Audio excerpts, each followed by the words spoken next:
¿Qué vio Moisés realmente en el monte Sinaí? Un misterio entre fuego, truenos y algo más. Imagina estar en lo más alto de una montaña solitaria. El cielo está cubierto de nubes negras, el trueno golpea el cielo como un tambor de guerra, y el suelo tiembla. Frente a ti, un fuego desciende desde lo alto, como si el mismísimo cielo estuviera ardiendo. Dentro de esa tormenta de fuego, algo desciende. Algo que no parece de este mundo. ¿Fue esta la escena que presenció Moisés en el monte Sinaí? ¿Fue realmente Dios quien bajó en una nube ardiente, o estamos ante el testimonio más antiguo de un encuentro con lo desconocido? Lo que estás a punto de descubrir no es solo una historia bíblica. Es una inmersión profunda en textos antiguos, teorías ocultas y especulaciones que conectan el Antiguo Testamento con tecnología imposible, seres de otros mundos y secretos que han permanecido sellados durante milenios. La Biblia describe algo inquietante en Éxodo 19. Todo el monte Sinaí humeaba, porque Dios había descendido sobre él en fuego, y el humo subía como el humo de un horno, y todo el monte se estremecía en gran manera. El monte tiembla. Está envuelto en una columna de fuego, relámpagos, una nube espesa que lo cubre todo. Y entonces, una voz emerge de entre el caos. Una voz que aterroriza incluso al propio Moisés. Según el relato, ni siquiera los sacerdotes podían acercarse sin morir. ¿Estamos ante una manifestación divina? ¿O estamos viendo algo más? Algunos investigadores, como Erich Bond, han propuesto una teoría más audaz, que Moisés no se encontró con Dios, sino con algo que las antiguas culturas habrían interpretado como un dios. ¿Una nave? ¿Un ser extradimensional? Una inteligencia que no comprendemos. Hagamos una pausa. Miremos el escenario. El monte Sinaí. ¿Dónde está realmente el monte Sinaí? La ubicación del monte Sinaí es un enigma por sí mismo. Aunque tradicionalmente se asocia con el monte Santa Catalina en la península del Sinaí, algunos expertos aseguran que ese no puede ser el lugar real. Arqueólogos alternativos señalan a Jabal al, en Arabia Saudita, como el verdadero monte Sinaí. ¿Por qué? Porque su cumbre parece quemada. Literalmente, la roca en la cima está ennegrecida, como si algo ardiente la hubiera tocado. ¿Qué pudo haber causado ese efecto? ¿Un fenómeno natural? ¿Un rayo? ¿O una energía que aún no comprendemos? El relato bíblico continúa con una secuencia de señales inquietantes. Una nube espesa desciende sobre el monte. El sonido de una trompeta retumba en el aire. Pero no hay nadie tocándola. El monte entero tiembla como si estuviera vivo. Moisés sube solo, y permanece allí por 40 días. ¿Hablando con Dios? ¿O siendo instruido por alguien más? Cuando Moisés desciende con las tablas de la ley, algo en él ha cambiado. Su rostro brilla. Literalmente, está resplandeciente, como si su piel hubiera absorbido una energía desconocida.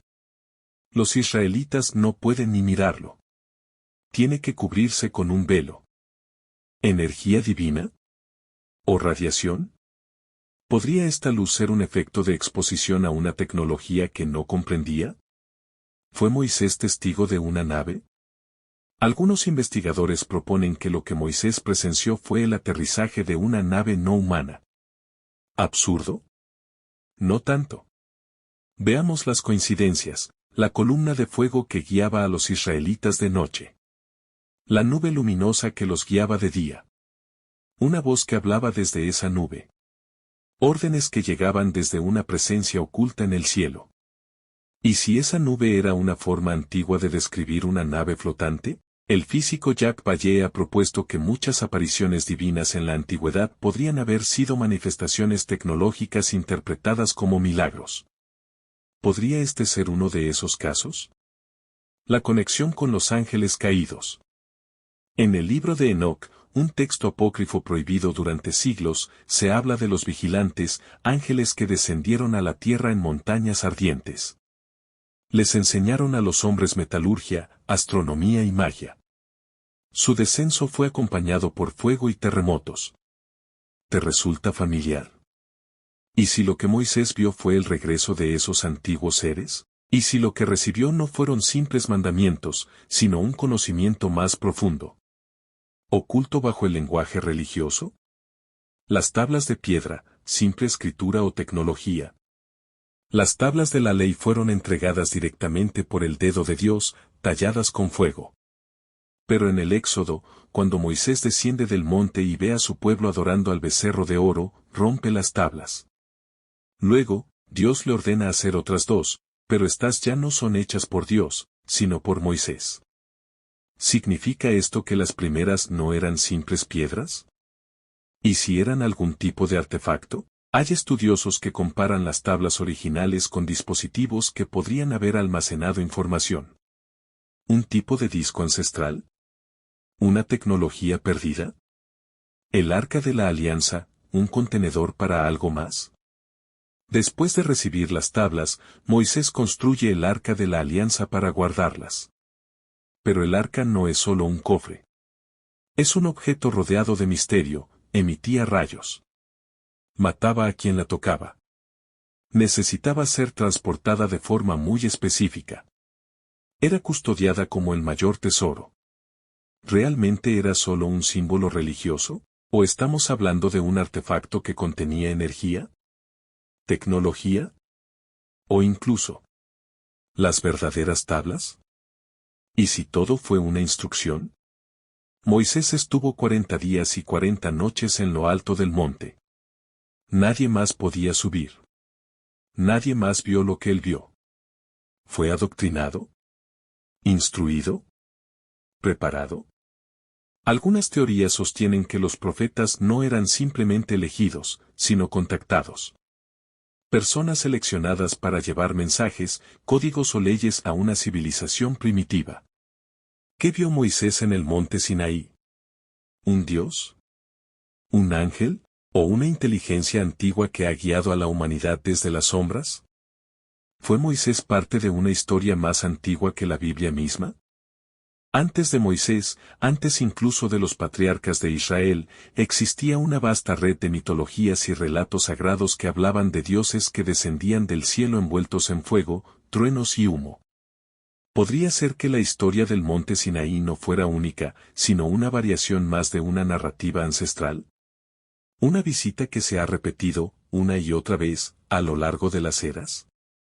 Preguntémonos esto, ¿y si Moisés no fue el primero en subir a una montaña y encontrarse con algo más allá de lo humano? En la India, los textos védicos hablan de los vimanas, carros voladores que emitían luz, sonido y calor. En Mesopotamia, los dioses Anunnaki descendían en naves ardientes. En las culturas nórdicas, Thor desciende con truenos y su martillo resuena como un trueno divino. En todos estos relatos, el patrón es el mismo, el cielo se abre. Desciende fuego. Se escucha un rugido atronador. El ser que emerge impone temor y respeto. ¿Casualidad? ¿O un recuerdo común? ¿De un contacto con lo inexplicable? Siglos después de Moisés, otro profeta experimentó algo similar. El profeta Elías, según el segundo libro de los Reyes, fue arrebatado al cielo en un carro de fuego tirado por caballos ardientes. Un objeto volador, incandescente, que lo sacó del plano terrenal sin dejar cuerpo alguno. ¿Fue esta la misma tecnología que descendió en el monte Sinaí? ¿Acaso los profetas eran elegidos y extraídos de nuestro mundo por un poder desconocido, disfrazado de divinidad? Y si Moisés tuvo contacto con esa misma fuerza, ¿por qué regresó a su pueblo, y Elías no? ¿El monte Sinaí? ¿O una plataforma de aterrizaje? Examinemos la escena otra vez, desde un punto de vista más técnico. Una nube espesa cubre la cima. El monte tiembla violentamente. Una trompeta suena cada vez más fuerte. Nadie puede acercarse sin morir. Luego, un fuego desciende. ¿No es esto, paso por paso, la descripción de un descenso controlado? ¿De una máquina que emite ondas, ruido, calor y energía? ¿Y si el monte Sinaí no fue un lugar sagrado por casualidad, sino porque ya se sabía que algo descendía allí? ¿Podría haber sido una zona de contacto repetido entre humanos y otra inteligencia? ¿Las instrucciones divinas, o técnicas? Durante los 40 días, Moisés no solo recibió los 10 mandamientos, también recibió planos, medidas exactas, descripciones detalladas de cómo construir el tabernáculo y el arca de la alianza. Pero, ¿por qué un Dios eterno necesitaría ser tan meticuloso con medidas en codos, tipos específicos de madera y detalles técnicos? ¿No resulta curioso que toda esta información tenga más que ver con ingeniería que con teología? Algunos han sugerido que estas no eran simplemente instrucciones religiosas. Eran planos técnicos. Y que el tabernáculo no era solo un lugar de culto, sino una réplica, o incluso una terminal, para interactuar con ese poder superior. ¿Y si el arca era una fuente de energía? ¿Y si el tabernáculo era una especie de estación base? La Biblia dice que Dios hablaba desde la nube. No desde el cielo, sino desde una nube visible, situada encima del tabernáculo, en medio del campamento. Y esa voz era tan poderosa, tan inhumana, que hacía temblar a quienes la escuchaban. ¿Podría haber sido una transmisión? ¿Una voz amplificada? ¿O incluso una forma de comunicación telepática? Recuerda que en muchas abducciones modernas, los testigos afirman haber recibido mensajes directamente en la mente, sin oír sonidos externos. ¿Podríamos estar viendo aquí el mismo fenómeno? ¿Milenios atrás? ¿Quiénes eran realmente los Elohim? En hebreo, el término Elohim se traduce comúnmente como Dios. Pero es un término plural. Significa literalmente los poderosos o los que vinieron de lo alto. Entonces, ¿Moisés habló con un solo ser? ¿O con una asamblea? ¿Una especie de consejo celestial? La tradición judía habla de 70 ancianos que vieron a Dios sobre un pavimento de zafiro. ¿Quién era ese ser sobre una superficie brillante, rodeado de luz? ¿Un trono celestial? ¿O una plataforma tecnológica? La palabra kabod, usada para describir la gloria de Dios, también puede significar peso o presencia intensa. ¿Podría haber sido una forma antigua de describir una fuerza de gravedad, radiación o campo energético? ¿Y si la ley fue impuesta? Cuando Moisés baja con las tablas, encuentra a su pueblo adorando al becerro de oro. Se enfurece. Rompe las tablas. Luego, manda matar a 3.000 personas. Lo que sigue es una imposición de la ley. Bajo amenaza. ¿Es esto espiritualidad? ¿O dominación? ¿Y si lo que Moisés trajo no fue solo sabiduría, sino también una estructura de control? ¿Una forma de organización impuesta por fuerzas que necesitaban alinear a la humanidad bajo ciertos parámetros? ¿Y si la ley fue más bien una programación? ¿Era Moisés un testigo, o un intermediario? Esta pregunta es esencial. Moisés no trajo solo las leyes. Trajo una forma nueva de entender la vida, una forma centralizada de adoración, ritos estrictos, sacrificios, obediencia total. ¿Fue todo esto inspirado por Dios, o transmitido por algo más? Y si así fue, ¿sigue ese algo observándonos hoy? ¿Fue Moisés preparado desde su nacimiento para una misión dictada por inteligencias superiores? Cuando pensamos en Moisés, lo imaginamos como un líder inspirado por Dios. Pero al observar con detalle su vida desde el principio, una nueva pregunta aparece, como un eco que no puede silenciarse, ¿y si Moisés no fue un hombre cualquiera? ¿Y si fue elegido desde su nacimiento para cumplir un propósito más grande, tal vez orquestado, desde más allá de este mundo? Moisés nació en un momento extremadamente específico. El faraón egipcio había ordenado matar a todos los varones hebreos recién nacidos. ¿Por qué? Los textos bíblicos no lo explican con profundidad. Pero otros relatos, como los apócrifos y algunas tradiciones orales judías y etíopes, insinúan algo más inquietante: los egipcios sabían que un niño especial nacería entre los hebreos. Según el antiguo texto, el Apocalipsis de Moisés y el libro de los Jubileos, los sabios egipcios, observadores del cielo y lectores de signos celestiales, vieron una estrella inusual, una señal que les hizo temer que el poder de Egipto fuera arrebatado por un niño hebreo. ¿Una profecía astronómica? ¿Una señal enviada por algo o alguien que vigilaba desde las alturas? El bebé Moisés fue colocado en una canasta de juncos y arrojado al Nilo. Su madre sabía que esa era la única forma de salvarlo. Pero aquí es donde ocurre algo aún más desconcertante: es adoptado por la hija del faraón. No cualquier egipcia. Una princesa. Es decir, Moisés es criado dentro del palacio real, bajo la influencia de la élite egipcia, educado en astronomía, geometría sagrada, medicina, escritura jeroglífica y, lo más importante, en los misterios de los templos egipcios. ¿Era este el plan desde el inicio? ¿Prepararlo dentro de la civilización más avanzada de su tiempo para una futura descarga de conocimiento? ¿Y quién orquestó este plan? En Hechos 7:22 se nos dice: Moisés fue instruido en toda la sabiduría de los egipcios, y era poderoso en sus palabras y obras. No solo tenía carisma, sino también conocimiento profundo. ¿Podía entender jeroglíficos? ¿Interpretar estrellas? ¿Dominar técnicas de construcción y alquimia? ¿Y por qué fue este conocimiento importante para su misión futura? Imagina por un momento que Moisés no fue simplemente un libertador, sino una especie de embajador entre mundos, un intermediario entrenado por humanos para hablar con los no humanos. ¿Fue la sabiduría egipcia un entrenamiento para resistir lo que vendría en el monte Sinaí? Cuando Moisés huye al desierto y se encuentra con la zarza ardiente, algo cambia radicalmente. El texto bíblico dice que el fuego no consumía la planta y que una voz lo llamó por su nombre. ¿Era un fuego literal? ¿O algo más avanzado? Algunos expertos en fenomenología ovni señalan que la descripción de la zarza encendida se asemeja a los efectos colaterales de aterrizajes de naves pequeñas, como campos ionizados que brillan intensamente sin consumir materia. Y más aún, esa voz sabía quién era Moisés. Lo llama directamente, sin que nadie le explique su nombre. ¿Quién o qué era esa presencia? ¿Fue este el momento en que se activó el programa para el que Moisés había sido preparado?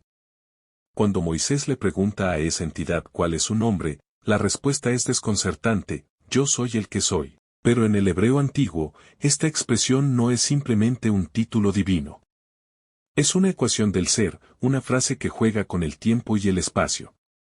Es como si dijera: soy el que existe en todo tiempo, o el que será, o incluso, el que es inefable para el lenguaje humano. ¿Era esto una clave? ¿Un código? ¿Una expresión cuántica de un ser multidimensional? Moisés es dotado de un bastón que puede convertirse en serpiente, dividir las aguas, hacer brotar agua de la roca y provocar señales en el cielo. ¿Magia? ¿Milagro? ¿O una herramienta tecnológica de origen desconocido? En muchas culturas antiguas, los dioses también portaban bastones que lanzaban rayos, emitían energía o controlaban fenómenos naturales. Desde el cetro de Zeus hasta el tridente de Shive, hay una constante, un objeto que canaliza poder. ¿Y si el bastón de Moisés era un artefacto, entregado por quienes habitan más allá del velo? Tras descender del monte Sinaí, los textos afirman que el rostro de Moisés resplandecía, tanto que el pueblo tuvo miedo de acercarse a él.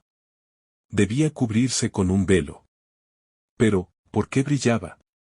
¿Exposición a una fuente de energía? ¿Transformación celular? ¿Un cambio inducido por radiación o por un tipo de contacto directo? Esto no es menor. El brillo facial se parece demasiado a los relatos modernos de abducciones, donde testigos afirman experimentar efectos físicos y cambios en su campo electromagnético. ¿Sufrió Moisés una transformación genética? ¿Se convirtió en algo más que humano? Moisés muere misteriosamente en el monte Nebo, pero nadie encuentra su cuerpo. Dice el texto bíblico que el Señor mismo lo sepultó, y hasta el día de hoy nadie sabe dónde está su tumba. ¿Se fue? ¿Fue llevado, como Elías? ¿O simplemente desapareció? Curiosamente, en el libro apócrifo de Judas, el arcángel Miguel lucha contra Satanás por el cuerpo de Moisés. ¿Por qué tanto interés en su cuerpo? ¿Era solo un símbolo religioso? ¿O contenía algo valioso, único, irrepetible? ¿El elegido de las estrellas? Tomando todo esto en cuenta, una nueva hipótesis se levanta como una sombra entre las arenas del tiempo, ¿y si Moisés fue el resultado de una intervención dirigida?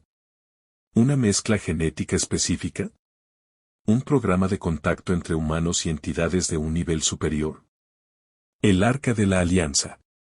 ¿Tecnología sagrada o arma extraterrestre? Desde los tiempos de Moisés hasta las leyendas modernas, el Arca de la Alianza ha sido uno de los objetos más enigmáticos de toda la historia humana. En la Biblia, se nos presenta como un cofre sagrado que contenía las tablas de la ley. Pero los relatos en torno a ella van mucho más allá de un simple símbolo religioso.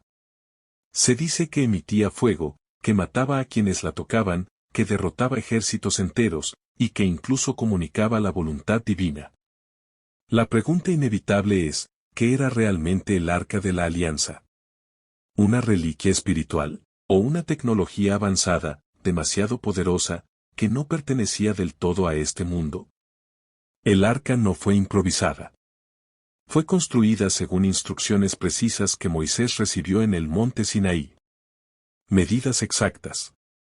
Tipos específicos de materiales, madera de acacia, cubierta de oro puro, anillos de oro en las esquinas para insertar varas de transporte. ¿Por qué tanta precisión? Más aún, estaba cubierta completamente de oro, un excelente conductor eléctrico. ¿Y qué hay de los dos querubines enfrentados sobre la tapa, con las alas tocándose en el centro? ¿Podría tratarse de un diseño con función electromagnética? ¿Estábamos frente a un condensador eléctrico? ¿O incluso, a una especie de transmisor de alta energía? Los relatos bíblicos indican que el arca podía matar.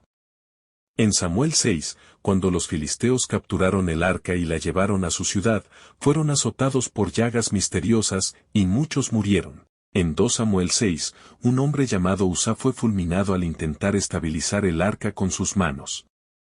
En otras ocasiones, el arca era llevada al frente de batalla, y el solo hecho de su presencia decidía la victoria de Israel.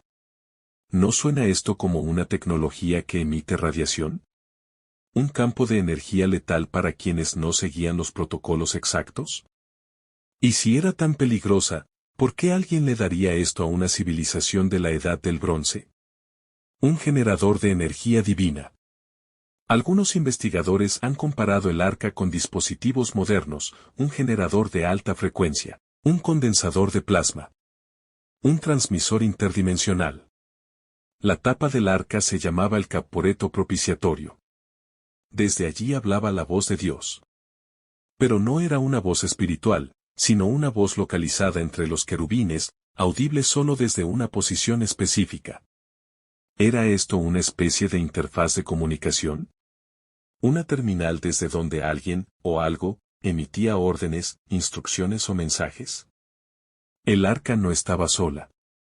Tenía un hábitat específico, el tabernáculo, una estructura desmontable con una sección interna llamada el Santo de los Santos. Solo el sumo sacerdote podía entrar allí, una vez al año, y con medidas específicas de purificación. El espacio estaba diseñado con telas especiales, cortinas, medidas proporcionales, y rodeado por columnas metálicas. ¿Podría tratarse de una cámara de aislamiento energético? ¿Un recinto para estabilizar el campo generado por el arca? Todo suena menos a un templo místico, y más a una estación tecnológica móvil, al estilo de los antiguos laboratorios sagrados de Sumeria o Egipto. El arca como código de control. La Biblia afirma que el arca contenía las tablas de piedra, la ley, la vara de Aarón, un frasco con maná. ¿Y si estos objetos no eran solo símbolos? ¿Las tablas? Codificación. ¿La vara? Una herramienta activa, quizás con capacidades energéticas. ¿El maná? Un compuesto biológico no identificado, posiblemente sustancia alimentaria artificial, como mencionan textos apócrifos y el Zohar. ¿No estaríamos, entonces, frente a un kit completo de tecnología sagrada? ¿Por qué desapareció el arca? Este podría ser uno de los mayores misterios de todos. El arca desaparece del relato bíblico sin explicación clara. Durante el asedio de Babilonia, cuando el templo fue destruido, no se menciona su destino final. Nunca más se volvió a ver oficialmente. ¿La destruyeron? ¿La escondieron? ¿O fue simplemente recuperada? Varias teorías han intentado responder esta pregunta. 1. Oculta por sacerdotes en cuevas del desierto. 2. Llevada a Etiopía, donde aún estaría bajo resguardo en Axum. 3. Extraída por la misma fuerza que la trajo. Si era una tecnología tan poderosa, ¿no sería lógico que los mismos seres que la entregaron decidieran llevársela de nuevo cuando ya no era segura? El paralelismo con otros objetos divinos. En la India, se describe el Agneyastra, un arma divina que solo podía ser activada con un mantra correcto. Su mal uso causaba destrucción masiva. En los textos sumerios, se menciona el Me, objetos de poder que conferían habilidades divinas y orden cósmico. En la Edad Media, el Santo Grial no era una copa, sino una fuente de conocimiento y energía, capaz de otorgar vida o muerte. Todos estos elementos comparten características con el arca: portabilidad, sacralidad, poder devastador y ocultamiento. ¿Todavía existe? ¿Y si el arca nunca desapareció? Algunos investigadores creen que el Vaticano, la CIA o incluso agencias secretas israelíes podrían haberla localizado o incluso reproducido. Otros creen que está oculta en Etiopía, donde monjes dicen custodiar un objeto tan sagrado que solo un guardián designado puede acercarse a él. Pero una pregunta persiste: ¿sigue funcionando? Y más aún, ¿sigue emitiendo señales al cielo? ¿El arca fue una prueba? Si conectamos todos los elementos, surge una inquietante hipótesis: el arca no fue un regalo. Fue un instrumento de prueba. Una forma de ver si una civilización podía manejar el poder, la energía y la disciplina que requería una tecnología avanzada. Tal vez fue una herramienta de selección. Un filtro. Una iniciación. Y Moisés solo fue el primero en recibirla. A estas alturas, ya no estamos preguntando si Moisés vivió una experiencia divina. La verdadera pregunta es: ¿qué tipo de inteligencia estaba detrás de esa experiencia? Porque si miramos todo con objetividad, el fuego que no consume, la nube que desciende, la voz que habla desde un objeto preciso, las instrucciones técnicas, la radiación del arca, el maná artificial. ¿No suena esto más a un contacto directo con una entidad superior? Sí. Pero no necesariamente espiritual como nos lo contaron. Tal vez, lo que Moisés vio en el monte Sinaí no fue un símbolo, sino una manifestación real, tangible, física, de algo que no era de este mundo. El patrón universal del elegido. Detente un momento y observa este patrón: un elegido recibe un llamado desde el cielo. Sube a una montaña, o entra a una cueva, o recibe una visión. Se comunica con una entidad superior. Regresa con conocimiento prohibido, leyes, instrucciones o tecnología. Cambia el curso de su pueblo y de la historia. Este patrón se repite con Moisés en el Sinaí. Enoc, que sube al cielo en los textos apócrifos. Zoroastro, que recibe la sabiduría de Ahura Mazda. Hermes Trismegisto, que habla con el Nous o mente divina. Muhammad, que recibe el Corán tras encuentros con una figura luminosa. Pablo, cegado por una luz en el camino a Damasco. Joseph Smith, con el ángel Moroni y las planchas doradas. ¿Estamos ante la huella de una misma inteligencia que se manifiesta cíclicamente, bajo distintos nombres y culturas? ¿Y si Moisés fue solo uno más en una larga línea de contactos? Los antiguos no elegían montañas al azar.